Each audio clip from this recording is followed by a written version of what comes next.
Assalamualaikum warahmatullahi wabarakatuh. Waalaikumsalam warahmatullahi wabarakatuh. Alhamdulillahirrahmanirrahim. Terima kasih kepada Bu Rahma, kepada Bu Lulu, insya Allah yang akan hadir. Kita di ujian semhasnya Ika Nur Hidayah, ya, dengan judul modifikasi batang jagung menggunakan asam sitrat untuk mengabsorpsi metilen blue. Ya. Sebelum acara kita mulai, kita baca dengan kita buka dengan bacaan basmalah. Bismillahirrahmanirrahim. Ya. Selanjutnya dipersilahkan Ika untuk memaparkan hasil penelitiannya, nanti akan dilanjut dengan tanya jawab. Kurang lebih 15 menit ya Ika, dipersilahkan. Assalamualaikum warahmatullahi wabarakatuh. Honorable Miss Ani Yunidi MSI as Professor, Honorable Miss Rahmawati Ningsi MSI as Examiner, Honorable Miss Atu Mufida as MSI as Examiner. I will explain the result of my research. The title is Modification of Cornstarch Bioabsorbent Against Various Regeneration Absorbent Modified Citric Acid in Methylene Blue. This is the outline of the presentation, introduction and of the research, scope of the research, methodology, and result and conclusion. Introduction. As we know, the presence of dyes in the environment is not only a disruptor to aesthetic, but also a pollutant that can disrupt the balance of the ecosystem. Apart from pollution the environment, dyes can also harm biodiversity and disrupt health. For example, skin irritation, eye irritation, and cancer. Even dyes can also cause mutation, mature. According to LP 2010, cornstarch contains 42.4% of cellulose. Cornstarch contains of 29.6% of hemicellulose. Cornstarch contains of 21.7% of protein. The large percentage of cellulose in cornstarch makes it potentially being absorbent of heavy metal ion. Modification. These are the type of acid that used for modification and total carboxyl group, and the benefit result is citric acid produced. Cellulose. The part of cellulose, the egg, when reacting with citric acid, is the oxygen atom on 60 carbon atom on cellulose. Aim of the research. To determine the desorption pattern of constant absorbent to methylene blue, to determine the effect of regeneration of constant absorbent for one time of use for absorption of methylene blue, to determine the FTIR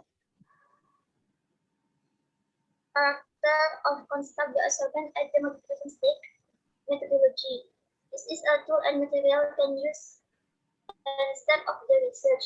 Characterization of constant absorbent, the mineralization with chloric acid,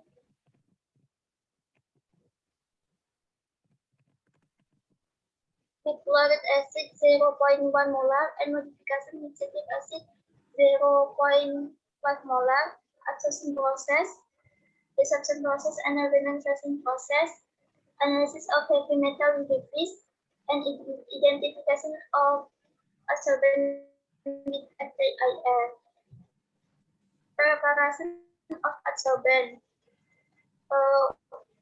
Wash and cut cornstarch to be small part and dry under the sun about 3 days. Grind it and the absorbent powder and the mineralization with chloric acid 0.1 molar. Wash until neutral pH. Modification with in the concentration of citric acid 0.5 molar and wash until neutral pH.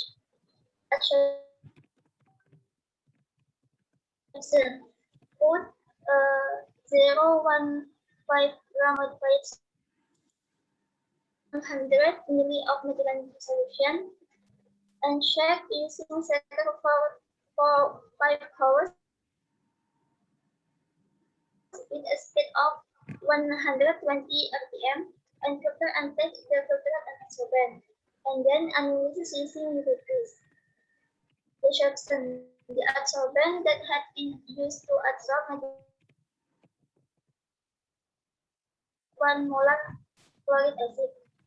Check using shaker for 24 hours with a speed of 120 rpm, and filter and take the filtered and absorbent and activate with 2 molar sodium hydroxide was with demineralized water until it was neutral, and then analyze using UV-Vis. And regeneration. Put 0.5 gram of 0.5 molar modified citric acid absorbent into a layer and add 100 ml of methylene blue solution, and shaker using shake for 5 hours with a speed of 120 rpm, and filter and take the filtered and absorbent, and then analyze using UV-Vis, and then characterization with FTIR. Result and discussion. Here is the result of the mineralization of absorbent. After the mineralization, the absorbent its weight was 90.4%. This modification process can increase the absorb capacity and form ester group. And then the reaction that occurs acid and construct is reaction esterification. The reaction that occurs at the oxygen atom in the C6 cellulose and nucleophilic attacking the carbonyl group of the anhydrous citric acid electrophile. Hydroxyl group and citric acid with hydroxyl group and cellulose substitution occurs, so that the resulting carbon chain becomes longer and cellulose citrate is formed. The regeneration value obtained is R2 equal 0.9942. This value is already close to 1. So the relationship proof between metal concentration and its absorption can be considered accurate. Result of absorption. The absorption capacity increased in the absorbent construct that had been added with citric acid, namely the modifier construct, namely in an absorption capacity of 8%. Significant change in FIER spectra occur in the carbonyl group in the intensity 1700 transitan.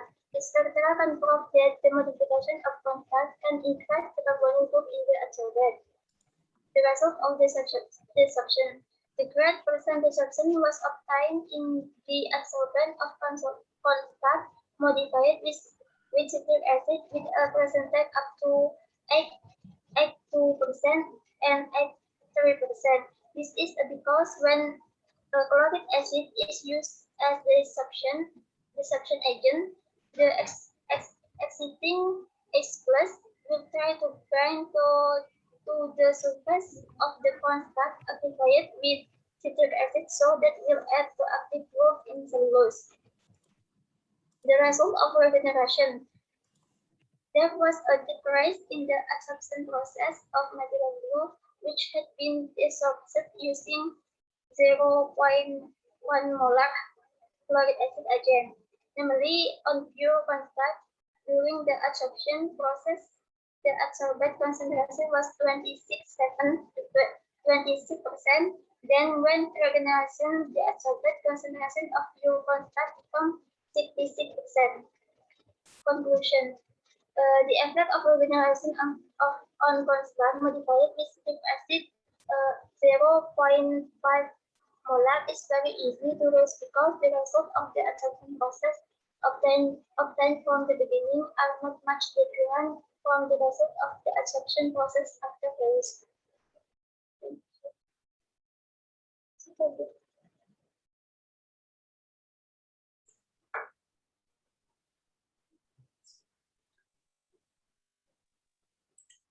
Sudah, Ika? Iya, Bu. Ya, Bu Eni, saya bisa mulai sesi tanya jawabnya sekarang ya.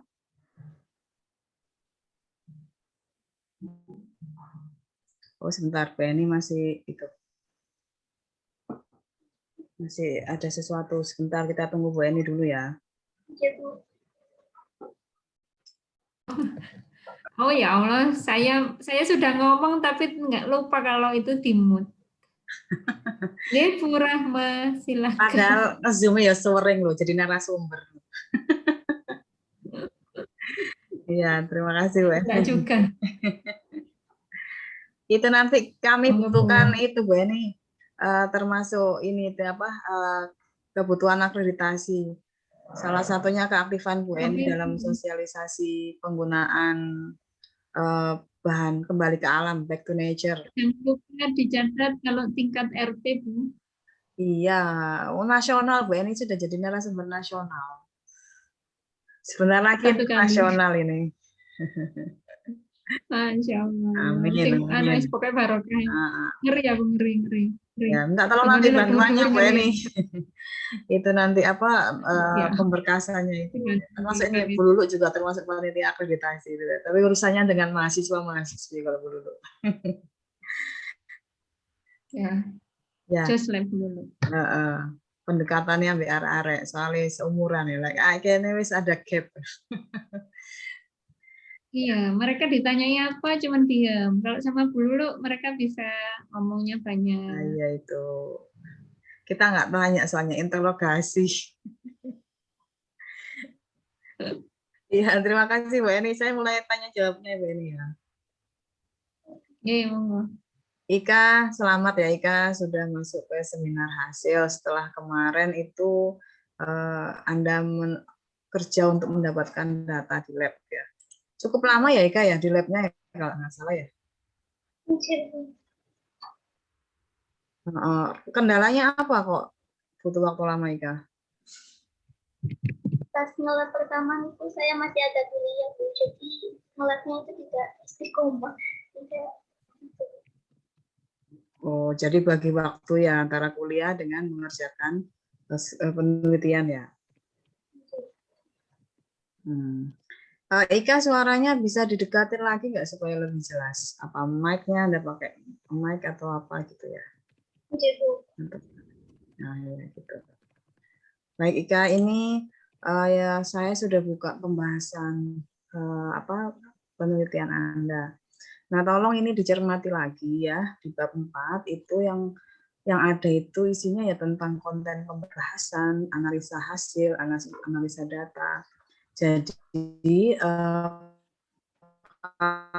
kalau metode teknis pelaksanaan itu isinya sesuai dengan di bab 3 ya judulnya ya bab. Saran saya seperti ini nih. Kemudian di ayat menggunakan ayaan 100 sampai 200 mes, kemudian kayak gitu itu teknis ya. Teknis dan kemudian dipanaskan menggunakan oven pada suhu 60 derajat Celcius. Itu semua sudah ditulis di bab 3 ya Ika ya. Jadi nggak usah diulangi lagi di sini. Paham ya Ika ya? Ya, Bu. Berarti ini dihilangkan, Bu, di pembahasan untuk preparasi tertentu. Ya. Terus yang kamu amati itu apa di situ? Misal nih ketika pada proses pengeringan, apa yang terjadi? Apakah ada perubahan warna, perubahan bau, perubahan bentuk gitu. Nah, itu indikasi adanya apa? Ketika dikeringkan kan otomatis ada pengurangan kandungan air ya.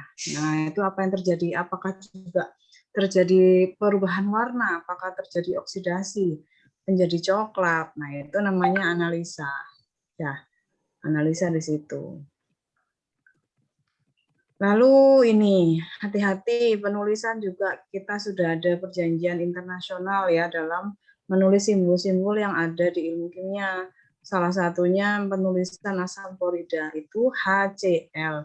HC-nya huruf besar, L-nya huruf kecil. Nah, di sini Anda tulis HCl semuanya besar.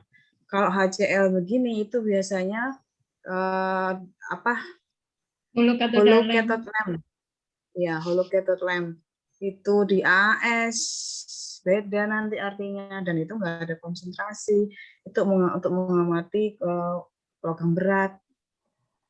Jadi hal-hal seperti ini itu tolong jadikan perhatian lebih ya, karena kita menulis itu kan dibaca orang akan membaca juga melalui kualitas tulisan kita, salah satunya ya dari sisi redaksional, dari sisi ejaan gitu.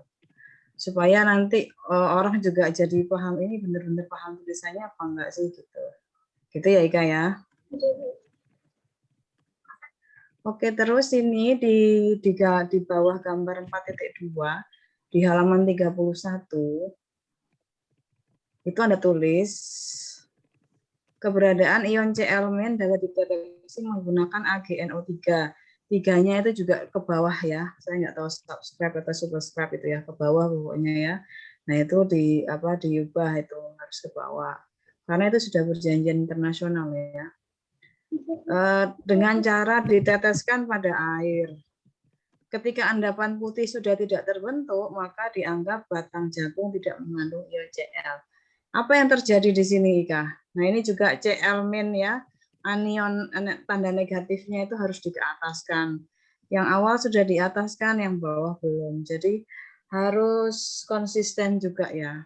Penulisan itu harus konsisten juga. Oke, Ika, tolong dijelaskan ke saya.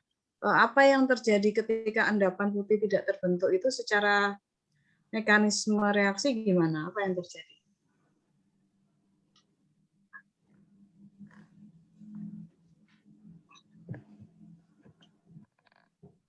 Halo Ika. Iya, Bu. Endapan putih itu apa sih Ika? Endapan putih itu ketika batang jagung itu direndam dengan HCl itu ya, itu ditambahkan AgNO3 untuk mengetahui apakah adsorben tersebut sudah hilang pengotornya gitu.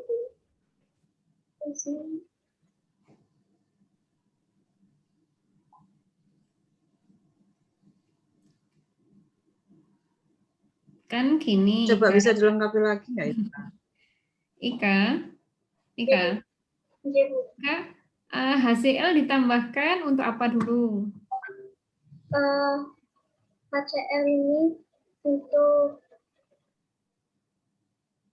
dapat mengurangi pengotor atau mineral pada adsorben. Oke, kemudian HCl-nya perlu dihilangkan dari adsorben apa enggak? Sisa HCl. Sisakan setelah dipakai untuk mendemineralisasi, tentunya masih ada sisa HCl di adsorben. Nah, sisa HCl di adsorben itu butuh dihilangkan apa enggak? Perlu dihilangkan. Oke, kalau perlu dihilangkan, kemudian apa yang dilakukan? Kemudian ditambahkan AgNO3. Sebelum itu, untuk menghilangkan HCl diapakan? Dicuci dengan Aquades, Bu. Oke, dicuci sama Aquades kan? Harapannya sama HCl-nya sudah hilang, gitu kan? Nah, kemudian untuk menguji apakah HCl masih tersisa di sana apa tidak, gitu kan? Ya, Panda? Menggunakan AgNO3. Mengujinya menggunakan AgNO3. Nah, kalau ternyata HCl-nya masih ada, muncul apa?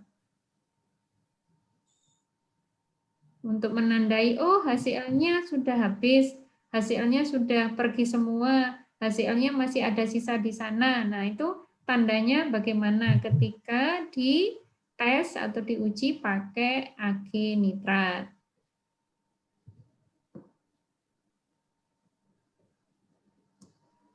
Ketika ditambahkan AgNO3 itu, jika masih ada jika endapan putih sudah tidak terbentuk, maka itu bisa disebut pengotornya sudah hilang. Kalau endapan putihnya sudah tidak terbentuk, endapan putih itu berarti apa?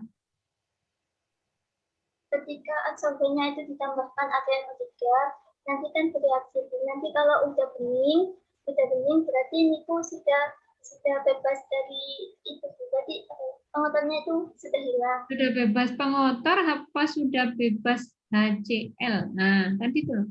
Kan tadi dicuci. Kan pertama kalau menghilangkan pengotor pakai HCl, ya kan?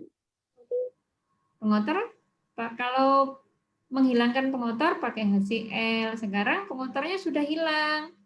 Terus kemudian HCl-nya mau dibersihkan, kan gitu. Nah, kalau sudah dibersihkan, kemudian diuji apakah ini hasilnya masih ada atau enggak. Sehingga diujilah pakai Ag nitrat. Kalau itu dia keruh atau ada endapan putih, itu endapan putih itu apa? Endapan putih itu Adalah seelminnya, Bu. kalau si elmin enggak mungkin jadi endapan karena dia ion. Endapan putih itu adalah AgNO3. AgNO3. Waktu Ika menambahkan Ag nitrat itu berupa endapan atau larutan? Larutan, Bu. Larutan, berarti Ag nitrat bukan, Cl- bukan. Berarti endapan putih itu adalah tetot. Adalah AgCl ya. Adalah AgCl. Ya, Ayo Kak, fokus Kak. sudah tak kirim. Bu Ya, Eni yang giringnya sampai ngegolno loh Kak Ibu. iya tak kulno dewe, tak cemplungno dewe. Ya kan? Sudah itu Gak dioper nang Ika, itu langsung gol dewe Bu Eni. lah dioper jawabannya jadi keliru ya. Berarti jarno kok sih salah paham.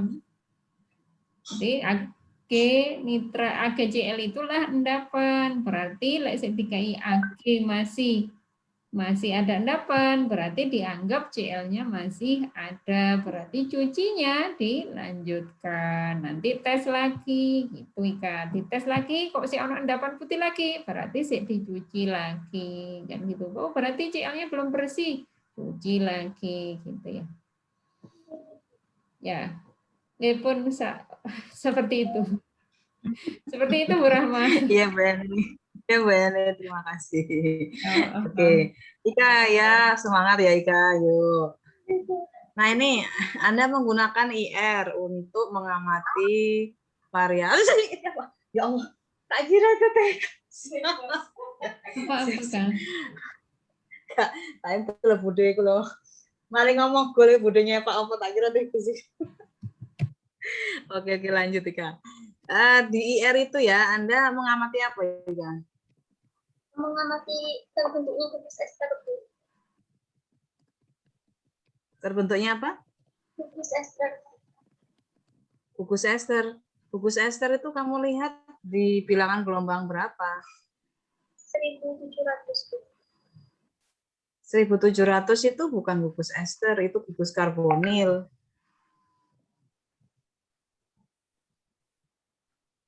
Gugus karbonil itu Ika. Kalau ester di mana? Karbonil kan? Tahu ya bedanya ester sama karbonil ya? Kalau karbonil bagaimana rumus umumnya apa? Karbonil.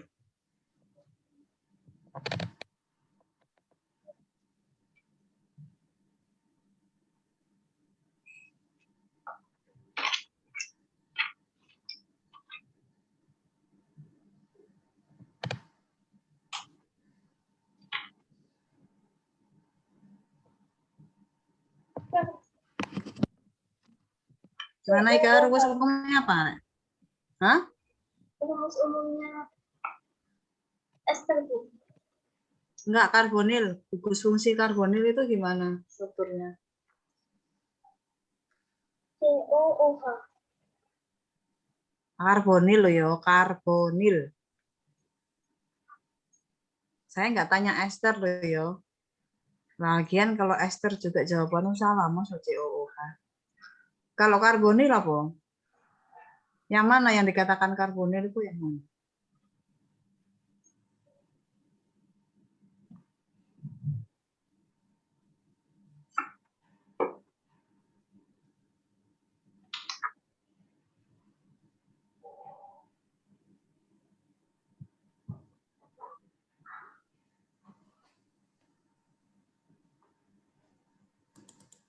COH.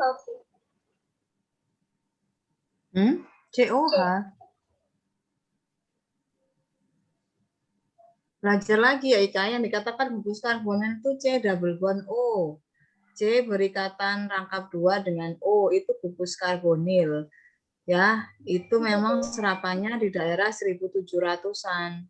Nah, kalau kamu bilang golongan ester, itu meliputi 2 gugus. Yang pertama karbonil yang tadi itu, C double bond O. Yang kedua itu OR. Jadi kalau kamu ditanya itu identifikasi untuk mengidentifikasi golongan ester, kamu harus jawab berarti ada beberapa bilangan gelombang yang kamu amati yang menunjukkan keberadaan golongan ester. Yang pertama di daerah 1700-an, yang kedua kalau OR itu biasanya di daerah 1200-an. Nah, ini muncul apa enggak?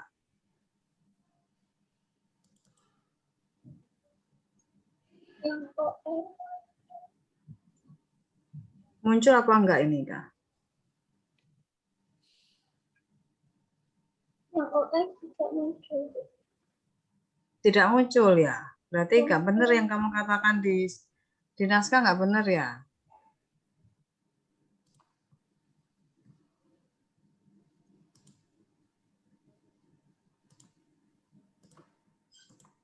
Gimana Ika?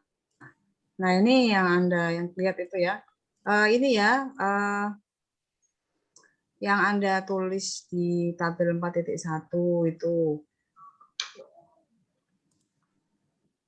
itu ringkasan ya, ringkasan dari hasil yang sudah Anda peroleh gitu ya. Nah, itu di BO misalnya, di BAO, di BDO itu yang Anda tulis simbol-simbolnya itu enggak ada gugus karbonil. Kemudian CO ini yang saya maksud ya. CO itu di daerah 1200-an sampai 1100 ya, 1100-an itu. Nah, tapi ini muncul. Nah, itu indikasi apa? 3. Karena setelah dari sini Anda nggak jelaskan lebih jauh lagi. Apa kesimpulan yang bisa didapat dari analisis tabel 4.1 ini, Kak?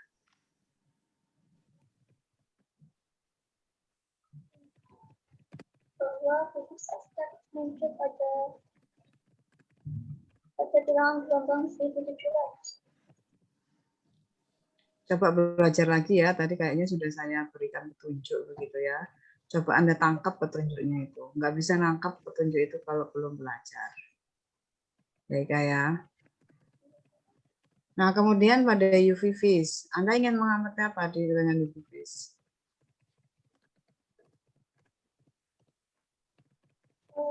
Filteratnya. Puncaknya itu namanya apa? Absorbensi. Absorbensinya. Absorbansinya. Oh, puncak. Puncak itu sumbu X atau sumbu Y? Puncak apa yang kamu maksud ini? Puncak berdasarkan apa ini? Berdasarkan sumbu X atau sumbu Y-nya? Sumbu Y. Kalau sumbu X-nya itu apa itu? Sumbu X-nya absorbensi. Sumbu X-nya apa? Absorbensi. Sumbu X-nya absorbansi. Oke, sumbu Y-nya? Panjang gelombang. Nggak kebalik ya?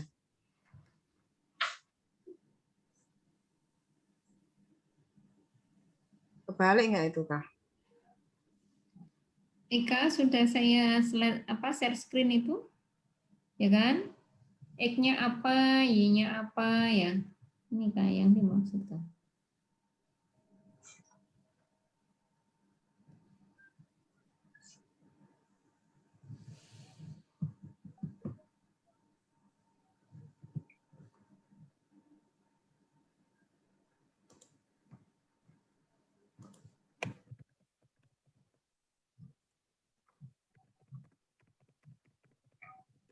Halo Ika, gimana? Ini buku Kebalik. Iya, kebalik. Yang kamu amati berarti apa? Panjang gelombang, Panjang gelombang. panjang gelombang apa? Maksi? Maksimum. Wah, ya dijawab dewe nang kok yo. Itu untuk digunakan untuk analisa apa? Kuantitatif atau kualitatif?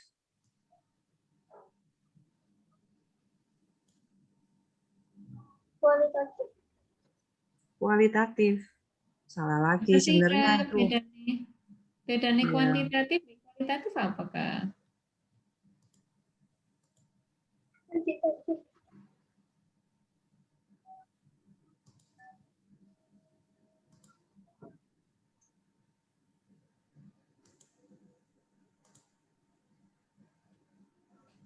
Gimana Ika? Kuantitatif. Ini pada UV itu ada kuali, ada kuanti. Bagian mana yang kualitatif, bagian mana yang kuantitatif? Kalau kualitatif berarti apa sih maksudnya kualitatif? Apakah Kuantitatif. kualitatif berarti apa? Berhubungan dengan apa kualitatif?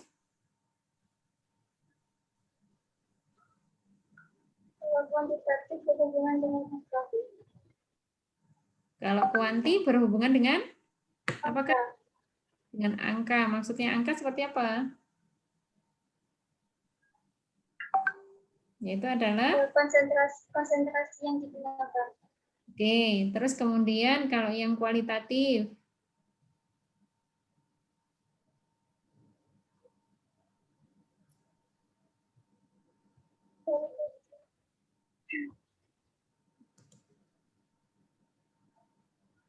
kalau yang kualitatif apa? Pembuatan berupa baku. Pembuatan kurva baku ya. Ya, tapi di sana dia mengamati apa?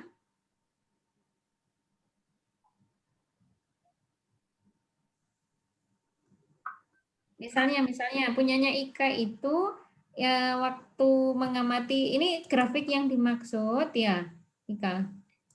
Ya, Ika mencari apa sih waktu mengukur ini mencari apa? Panjang gelombang metilen biru. Panjang gelombang. Panjang gelombang optimum metilen biru. Nah, kalau panjang gelombang optimumnya siapa yang dibaca? Metilen biru. Metilen blue. Nanti berarti kalau mencari panjang gelombang maksimumnya, ya mana yang dimaksud, bagian mana yang dimaksud kualitatif? Panjang gelombang maksimum. Nah, bagian mana yang dimaksud kualitatif? Yang variasi konsentrasinya. Terjawab nggak? Panjang gelombang maksimumnya dia berapa? 664,1. Oke, itu menunjukkan apa? Kualitatif. Panjang gelombang maksimum itu menunjukkan apa, Ika? Kualitatif. Nggih pun. Bu Rahma sudah Ya, tuh. terima kasih. Terima kasih ya, Mbak Ini. Saya sampai bingung. Oke. Maksudnya saya kirimnya Ya, pakai Ika, kamu harus banyak belajar lagi yo.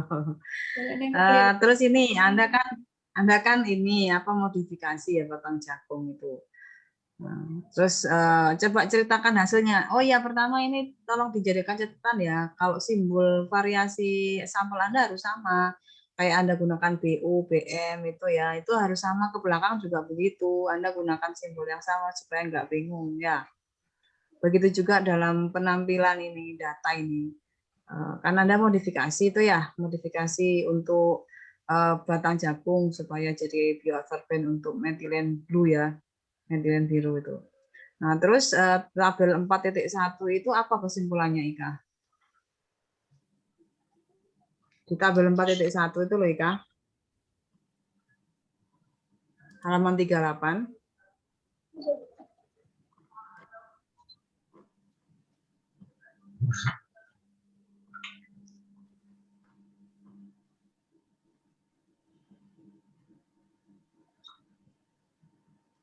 Apa kesimpulannya, Kak? Kesimpulan tuh lihat dari data itu loh, Kak.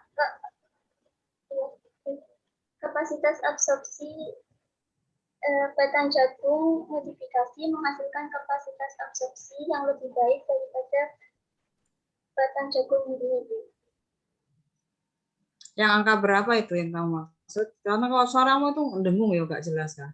Yang berapa itu maksud?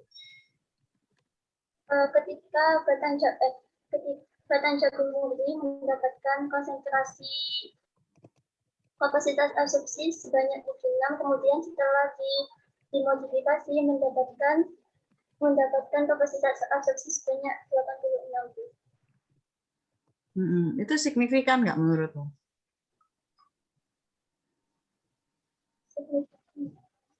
Signifikan karena perbedaannya tidak terlalu jauh.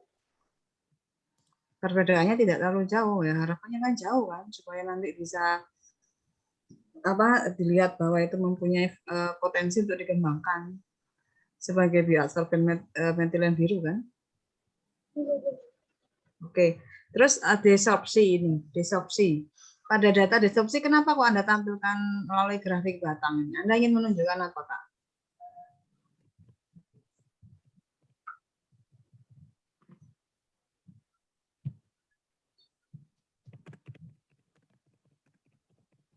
Ya, Kak, Anda ingin menunjukkan apa dengan grafik batang itu? Yang di ini loh, Kak, di gambar 4.8 gitu. Karena pada saat desorpsi itu desorpsinya kan pakai agen HCl. Kemudian pada saat desorpsi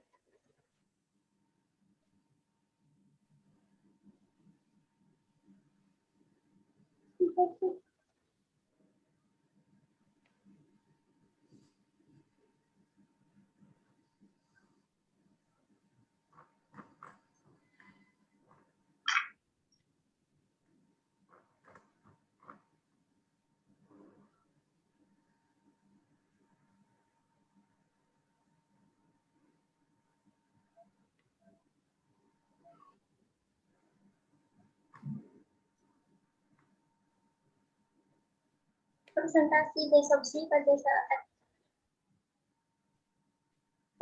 desorpsi pada saat batang jagung murni itu sedikit itu mendapatkan persentase 54%. Kecil. Persentase desorpsi yang didapatkan itu kecil, Bu. Terus artinya? Karena pada saat desorpsi itu ditambahkan agen HCl yang kemungkinan disebabkan karena gugus-gugus tersebut kurang terprotonasi sehingga ion logam tersebut sulit terikatan dan sulit terlepas dari adsorben. Ya, ini coba ya. Yang pertama, Anda menyajikan data dalam bentuk diagram itu ada maknanya ya, harus ada maknanya. Ini Anda cantumkan dalam diagram batang itu apakah ingin menegaskan makna yang ingin Anda tunjukkan ke pembaca. Nah, itu ya. Itu yang perlu Anda jelaskan gitu supaya nanti pahamlah kenapa kok ditampilkan itu. Dan yang berikutnya, Ika, Anda harus belajar nyusun kalimat ya supaya itu nanti nggak bingung sing mojo. Ini saya bingung terus baca kalimatmu ini bingung, panjang ya. Kalimat panjang itu kemungkinan ambigunya jadi bisa mengandung lebih dari satu pemahaman itu sangat besar. Jadi jangan panjang-panjang bikin. Ya tetap sesuai dengan aturan ya, ada subjek, ada predikat, ada objek. Saya kira itu juga ya. Nah, kemudian pada regenerasi itu Anda bandingkan ya pada 4.9 itu. Ya, kenapa dan Anda tampilkan dalam diagram batang juga gitu. Ini yang menunjukkan apa? Itu ada selisih. Yang pertama batang jagung murni itu selisih 10. Kemudian yang modifikasi selisih 6. Ya kan, kalau Anda lihat itu ada selisihnya kan? Nah, itu maksudnya apa? Jadi pada saat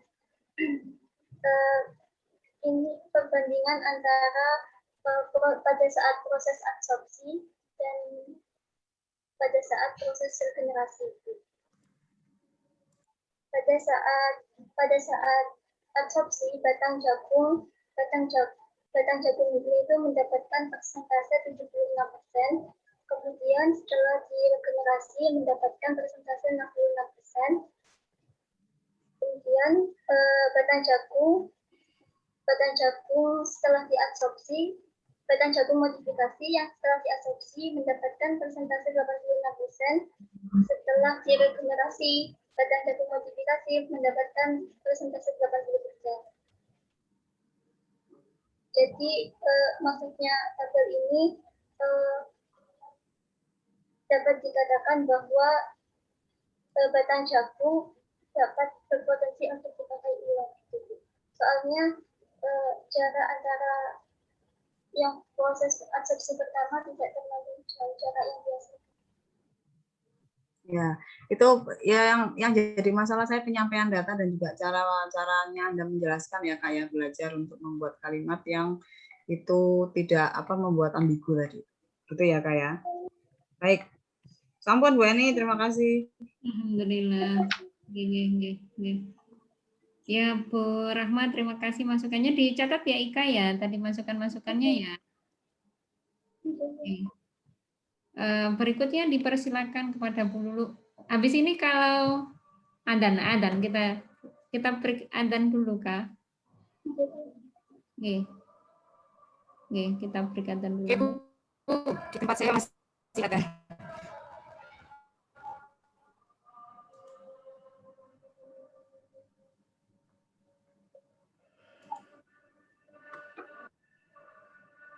Sampai pada ujian seminar hasil hari ini.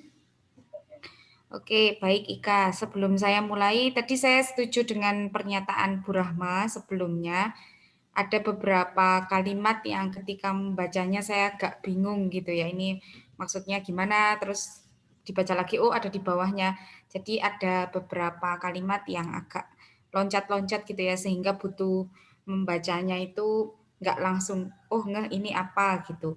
Jadi harus membaca lagi supaya tahu maksudnya apa. Mungkin nanti Ika bisa dibaca-baca lagi tulisannya supaya bisa tahu, oh ini toh maksudnya, kesalahannya, biar lebih jelas kalau dibaca ulang, dibaca kembali. Karena kalau menulis sekali itu kan ya udah nulis aja, kalau nggak dibaca lagi kita nggak tahu salahnya itu di mana, kira-kira masuk nggak ketika orang baca itu seperti apa. Nanti coba Ika dibaca lagi ya tulisannya, terutama yang ada di bab 4. Begitu. Yang pertama, penulisan tadi beberapa sudah disinggung oleh Bu Rahma mengenai misalnya penulisan HCl, terus ada konsistensi juga dan lain sebagainya. Konsistensi pada penggunaan kata metilen blue atau metilen biru itu perlu dicek lagi Ika, karena ada beberapa kata yang masih pakai metilen biru, kemudian ada beberapa kata lagi yang pakai metilen blue. Nah, itu harus ditentukan oleh Ika mau pakai yang mana.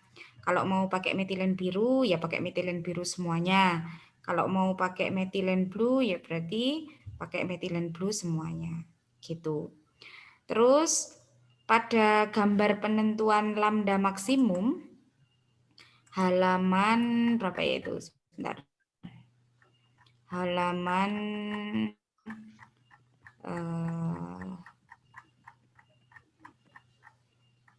halaman 36 ya.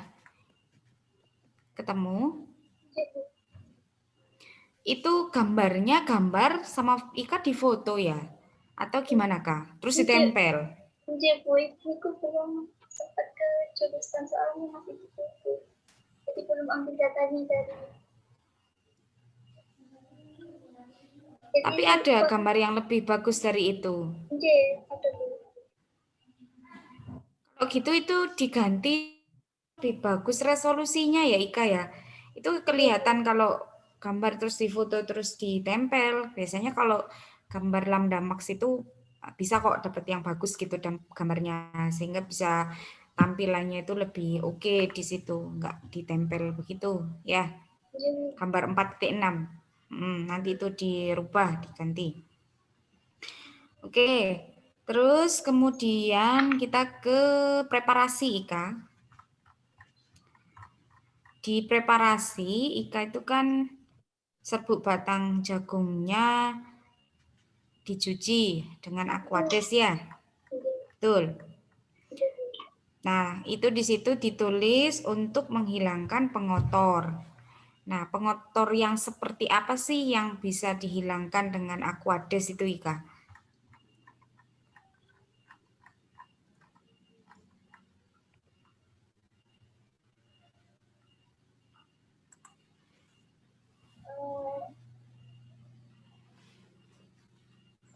Di adsorben batang jagung kan ada 3 Bu. Selulosa, karboksil,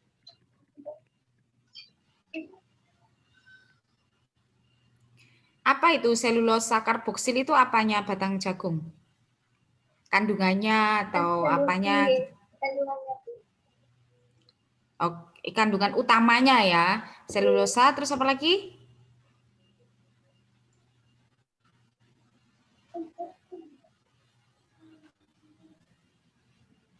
Selulosa, karboksil, dan lakton. Karboksil sama apa satunya? Lakton Bu. Lakton. Iya. Karboksil itu kandungan, itu bukannya gugus ya Ika? Gugus karboksil gitu. Kalau selulosa, iya. Batang jagung mengandung selulosa. Terus lakton. Terus karboksil itu termasuk kandungan ya. Bukankah karboksil itu gugus yang ada di salah satu kandungannya batang jagung? Ini Bu, selulosa, hemiselulosa, dan lignin. Lakton enggak berarti tadi apa itu lakton itu? Ganti berarti ini jawabannya. Lakton itu gugus oksida Bu, yang gugus oksida yang bersifat asam. Berarti apa? 3 kandungan tadi. Selulosa, hemiselulosa, dan lignin. Itu kan Selulosa, hemiselulosa sama lignin. Terus di adsorben batang jagung kan kandungannya itu Bu ya. Kemudian dicuci dengan Aquades untuk menghilangkan kandungan selain 3 itu Bu. pertanyaan saya, apa kandungan yang selain 3 itu yang bisa dihilangkan dengan Aquades? Kan Ika hanya menyebutkan di naskah itu pengotor. Nah, pengotor seperti apakah yang bisa dihilangkan dengan Aquades tadi, Ika?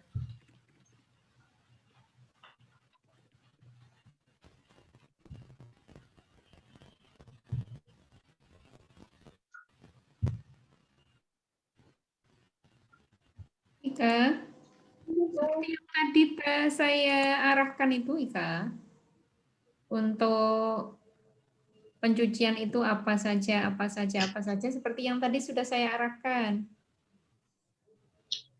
Kalau untuk denim berarti pakai apa? Kalau waktu dicuci pakai air itu maunya ngapain, gitu kan?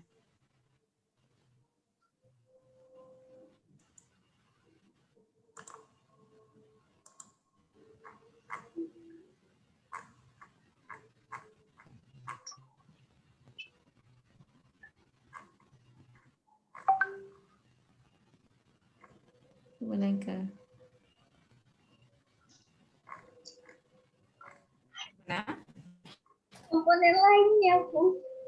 Ya jangan bilang komponen lainnya, Pak.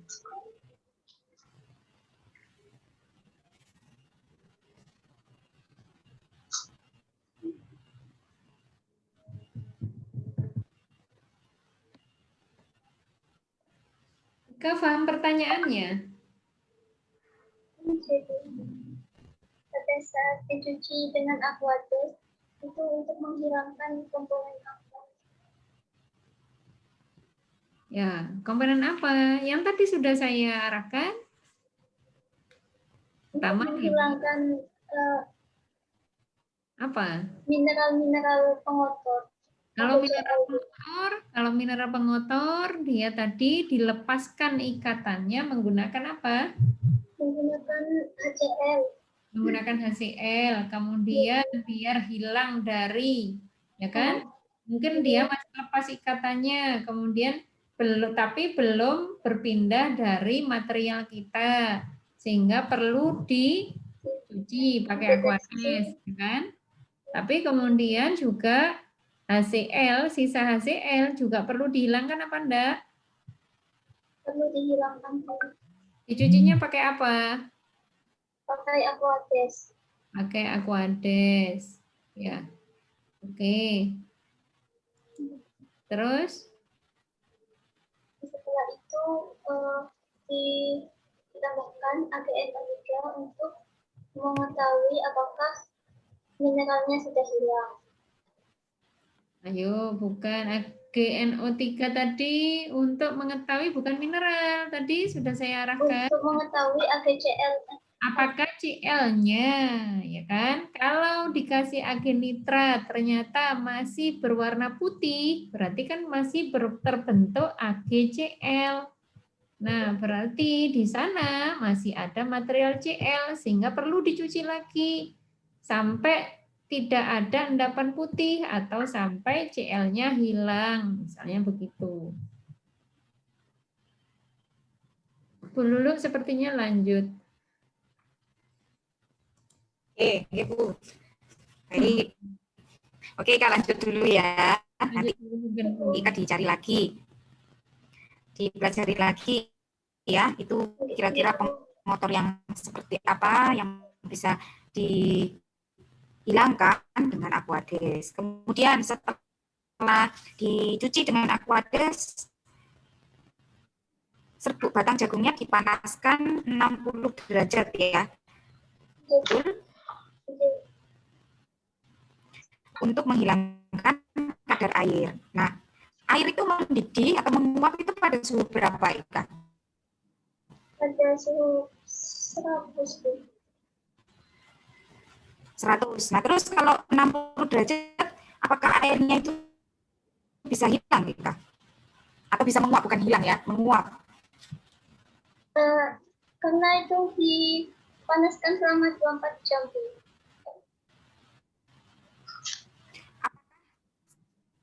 Dipanaskannya 24 jam, 60 derajat itu.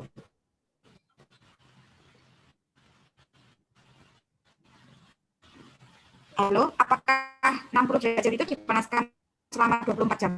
24 jam, Bu. Apakah dengan 24 jam pada suhu 60 derajat Celcius itu, air itu bisa menguap? Kan tadi menguapnya pada suhu 100. Bisa menguap, bukannya selama 24 jam. Jelaskan lainnya. Dari sisi lainnya, Ika, dijelaskan. Kenapa sih kok nggak dipanaskan suhu 100, terus kemudian kaitkan Ika ya. Misalnya Ika kalau punya air di ruangan saja, itu bisa menguap apa enggak pada suhu ruang?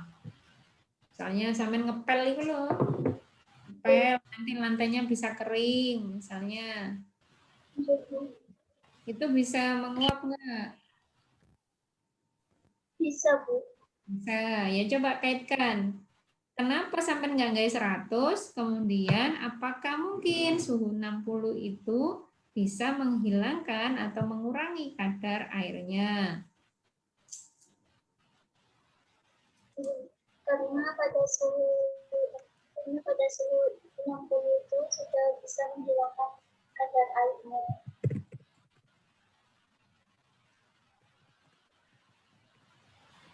Itu dihilangkan semua atau hanya dikurangi saja, Ika?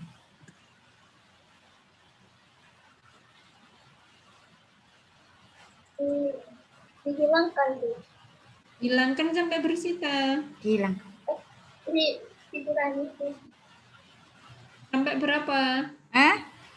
Diukur nggak Mbak Ika? Sebelumnya misalnya kadar airnya berapa, kemudian berikutnya kadar airnya berapa? Tidak saya ukur.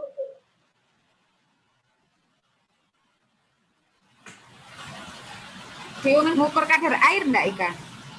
Tidak, Bu. Saya tidak mengukur. Oh, enggak, ya. Oh ya, ya wis, nggak apa-apa.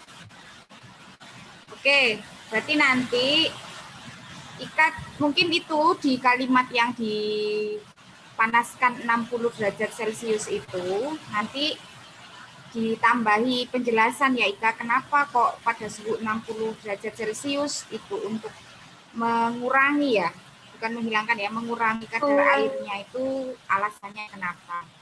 Ya, mengurangi, nanti di kalimatnya diperbaiki. Oke, lanjut ya. Sekarang diaktifasi Ika. Di proses aktivasi itu Ika kan serbuk batang jagungnya itu berarti turun ya. Iya, Bu. Turun. Serbuk batangnya turun.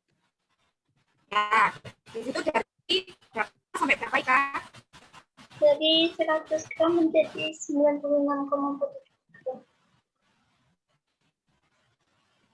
Coba dijelaskan kenapa setelah diaktifasi itu berat serbuk batang jagungnya mengalami penurunan.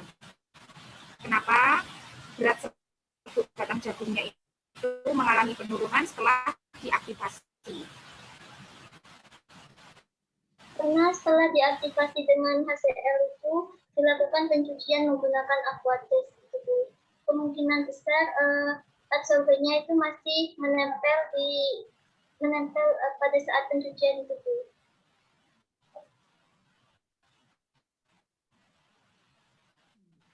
Aktivasi Kak, bukan yang pencucian dengan aquatex.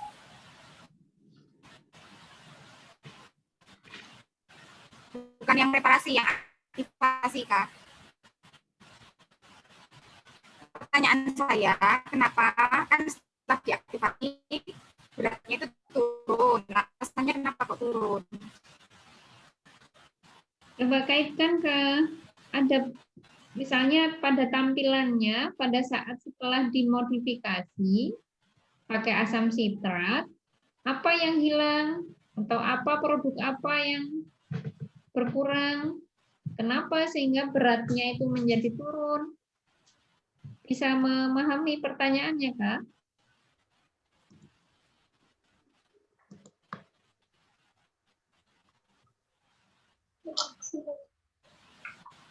Ini gini, Kak. Sampai kan melakukan modifikasi itu terbentuk apa? Apakah batang jagungnya tetap saja pada saat ditambahkan asam sitrat? Sampai nambahkan apa saja pada saat aktivasi atau pada saat modifikasi? Selain asam sitrat ada tambahan apa lagi?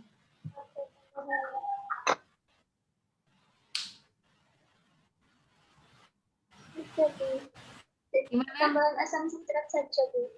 Asam sitrat saja. Pada saat ditambahkan asam sitrat, itu ada perubahan warna enggak? Atau ada sekiranya yang nanti larut ke air enggak? Iya, ada yang larut di air. Apa itu yang bisa larut di air namanya? Pengotornya, adsorbennya.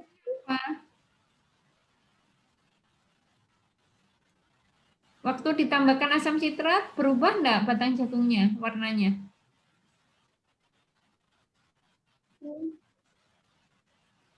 Berubah, Bu. Menjadi kecoklatan. Terus kemudian setelah dikasih asam sitrat dicuci enggak? Dicuci dengan aquatex, Bu. Ada yang larut di dalam air enggak? Ada, Bu. Namanya apa? Namanya ikan Pengotor. pengotor semua pokoknya coklat pengotor. Namanya lignin. Nah, itu sama bisa hubungkan. Kenapa beratnya berkurang nggak setelah dimodifikasi? Beratnya berkurang, Bu. Nah, ya wes, saya jawaban sing pakai kalimat Ika sendiri, gandeng-gandengkan dari arahan saya tadi. Pada saat dimodifikasi terjadi pengurangan adsorben, pengurangan berat adsorben, dikarenakan pada saat ditambahkan asam sitrat ada perubahan warna, kemudian dicuci dengan aquades, kemudian adsorbennya dicuci dengan aquades sehingga ada adsorben yang larut dan disebut lignin.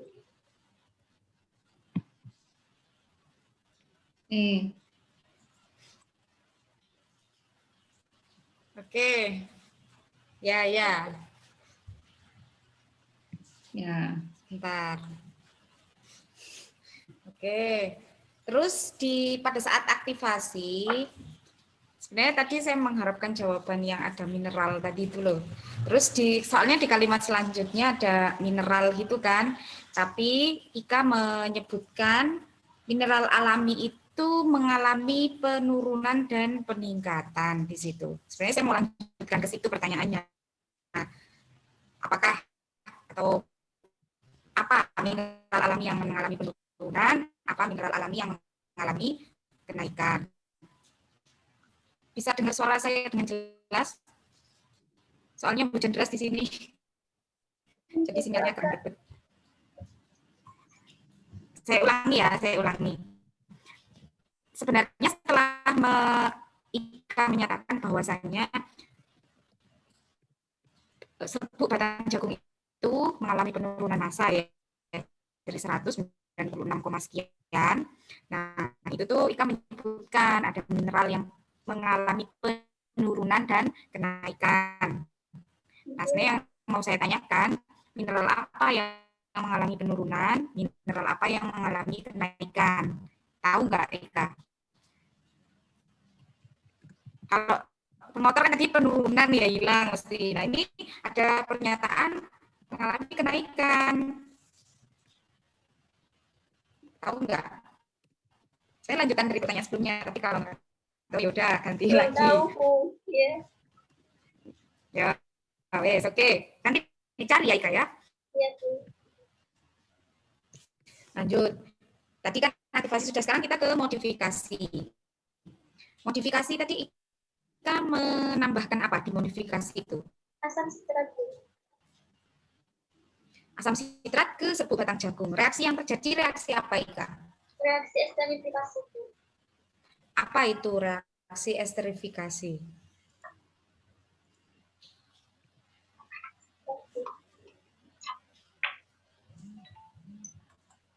Reaksi esterifikasi itu reaksi yang terjadi antara asam sitrat dengan batang jagung atau dengan selulosa batang jagung. Gimana? Oh, masuk gitu jelaskan esterifikasi. Apakah kalau namanya reaksi esterifikasi itu mesti asam sitrat sama batang jagung kan enggak?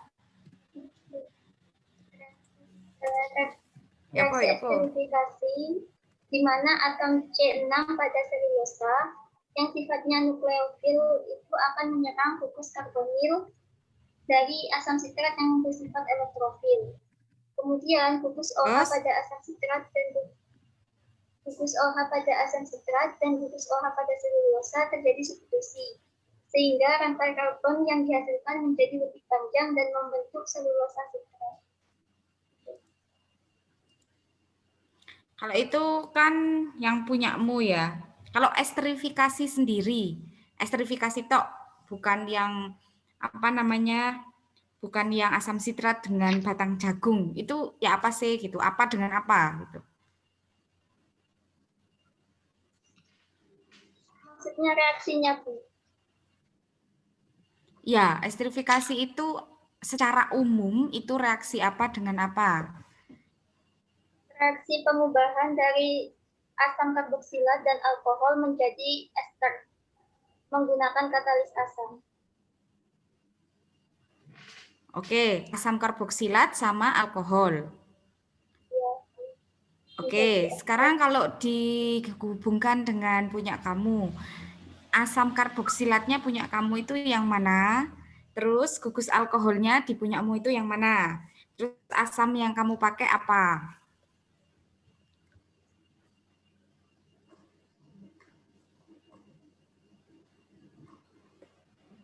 Maksudnya gimana, Bu?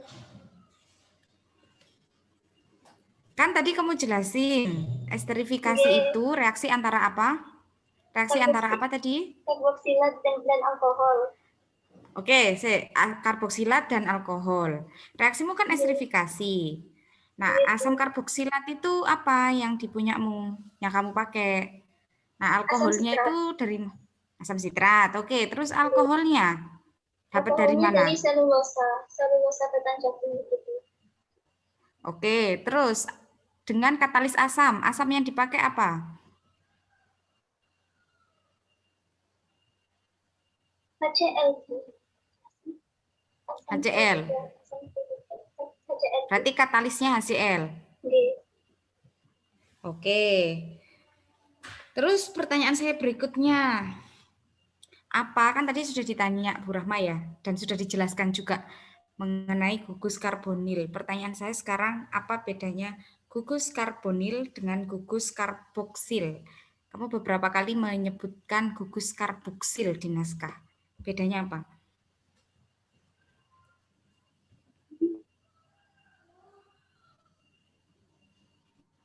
Gugus hidroksil.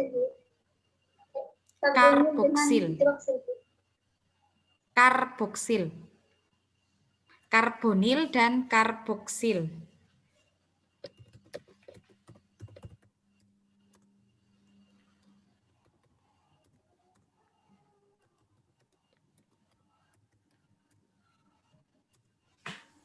Karboksil itu gugus yang ada di selulosa, Bu. Ya apa sih yang seperti apa gugus karboksil itu?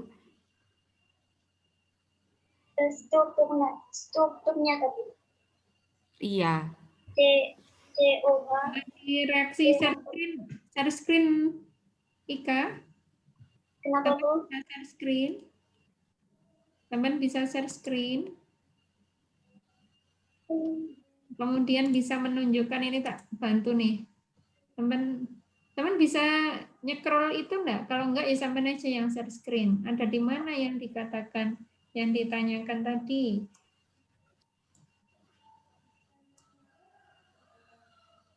Teman bisa mengarahkan kursor sampai menunjuk enggak? Harusnya bisa sih, Bu. Bisa ya? Meskipun saya barusan Bisa. yang share saya, tapi ikannya bisa nunjuk juga Oh, enggak? oh ini yang nge-share jenengan. Oh kalau Iya. yang nge-share jenengan enggak bisa. Oh iya, oke. Ayo Ika di naskah saja, sampean share screen dari sampean. Naskah sampean terus ditunjuk. Ah ya gitu.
Belum muncul ya? Sudah, Bu. Belum. Gimana? Belum. Cuman ada layar tapi blank itu di saya. Oh, Ya, di saya masih gelap. Iya. Atau stop Stop share screen terus ulangi. Sudah. Itu punya Bu Eni atau punya Ika? Ika. Tapi itu slideshow, jangan terlalu kecil gitu. Binakah tadi yang lengkap Ika? Oh ya itu juga bisa itu. Ya, oke. Yang mana? Oh ya, oke. Tunjuk.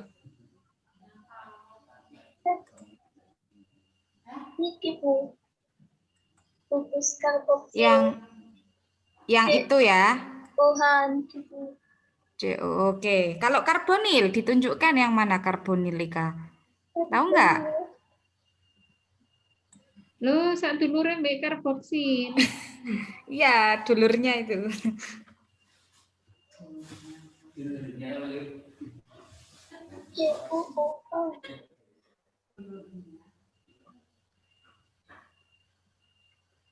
Yang ini Bu. Sampai bawah. Apa itu toh? Ini aja. Ini selulosa. Oke. Ya. Oke, pertanyaan terakhir ya, Ika. Coba di halaman 38, tabel 4.1. Dicari.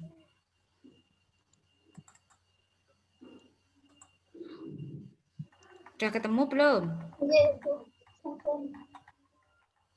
Ya, di situ kan hasil kamu memodifikasi, terus kemudian yang batang jagung aja, ya kan? Terus kamu pakai untuk mengadsorpsi, gitu ya. Terus yang di sebelah kanan konsentrasi terserap.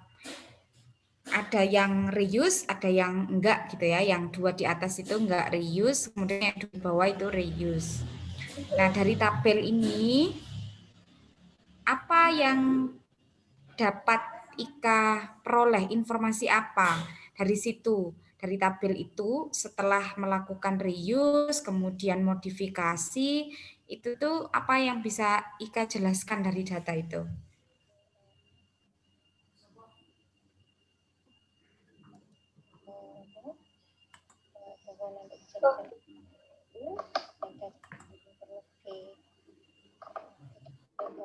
Bahwa pada saat adsorben batang jagung dimodifikasi itu persen terserapnya itu lebih banyak daripada persen terserapnya batang jagung itu.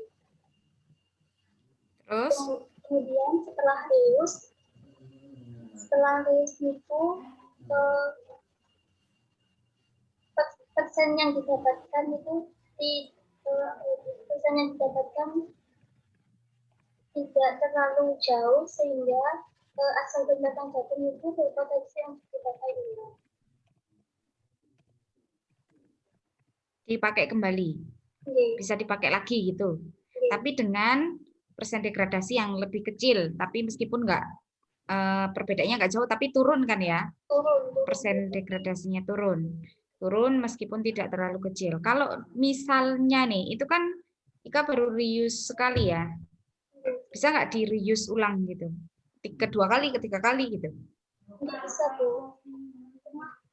Tapi waktunya pas di lab itu hanya 1 bulan Bu. Jadi sekali aja gitu ya? Jadi bisanya hanya sekali Bu. Oh iya iya iya. Tapi kalau misalnya selanjutnya dilakukan reuse kedua, ketiga gitu, kemungkinan bisa ya Ika? Kemungkinan bisa Bu. Kemungkinan bisa.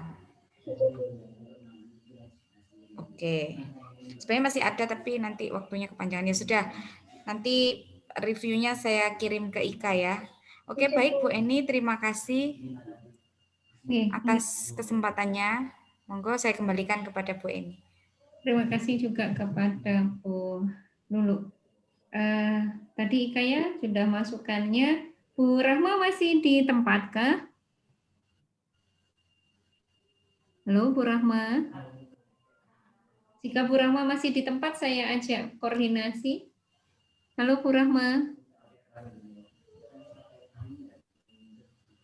Halo Bu Rahma. Ya, belum. Coba saya WA-kan Bu.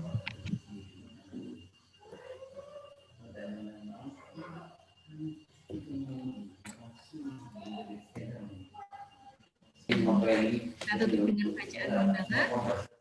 Alhamdulillahirabbil alamin. Dan ada manfaat yang bisa kita ambil dari skripsi Ika ini. Amin. Amin. Assalamualaikum warahmatullahi wabarakatuh. Waalaikumsalam. Waalaikumsalam warahmatullahi wabarakatuh.